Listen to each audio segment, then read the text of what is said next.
The gift of music for wounded warriors, Musicorps teaches veterans how to play music to rebuild their lives. Earlier, I spoke to the founder of the program, Arthur Bloom, about how he came up with the idea and much more. Well, it started with a visit. I was invited to meet an injured soldier at Walter Reed. He was a soldier who had played drums before, and he had just gotten blown up, and he lost his leg, and he was concerned, among other things, how am I going to play the drums without my leg? He'd gotten injured by an IED in Iraq. So, of course, my impulse was like anybody else, how may I help you? We can figure this out. And we figured it out.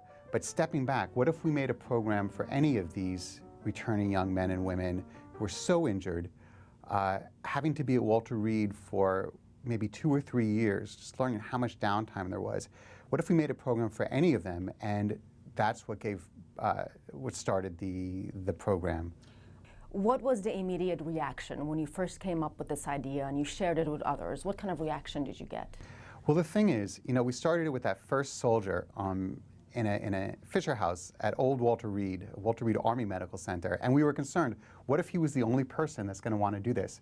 One after the next, every single person in that house wanted to do this. They wanted to do music, whether it was rock guitar, Native American flutes, classical piano. And I remember there was one guy in that house who was not talking. He was very injured, wasn't making eye contact, wasn't really communicating. I didn't think we'd work with him. One day he picked up a guitar and he literally never put it down. He practiced, maybe 10 hours or more every day, and just woke up and started playing and talking and joking and reading. And so that's when we really knew that we were onto something. You mentioned you had to sort of learn what works, what doesn't work. Is there anything that stands out in your mind about what really worked and what didn't? How do I say this? What didn't work was they want to be challenged. They don't want the easy way out. They want real work, real music. They want to roll up their sleeves and work hard and achieve a rigorous, challenging goal and achieve it well. So, if I thought, let's just give them immediate satisfaction. Everyone likes immediate satisfaction, but they really wanted to work and achieve at a high level. So we've basically inserted a music conservatory within the military hospital, very high levels, notation, music classes that I did at Juilliard as a kid. I used books that I used at Juilliard for them, and that's why the band, which is one of the things that we didn't expect, is doing so well. That you fill in all of this downtime with this rigorous, joyful work, and a side effect is they get really, really good. So now we've got this band that's performing that's just amazing. What about as far as challenges? What has been the biggest challenge for you trying to get this Musicorps going? There are a lot of challenges. It's a puzzle putting it together because we're a partnership program.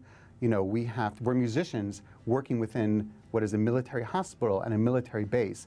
So we have to understand and work well with the military. With the bureaucracy. With the bureaucracy, with the hospital staff, with a lot of the, just the logistics of it, and of course funding. So I'm sort of delighted to report that we were recently identified as a top 10 hero.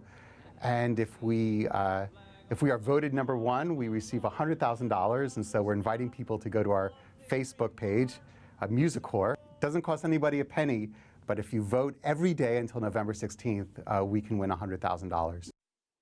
Again, part of my conversation with Arthur Bloom, the founder of Musicorps.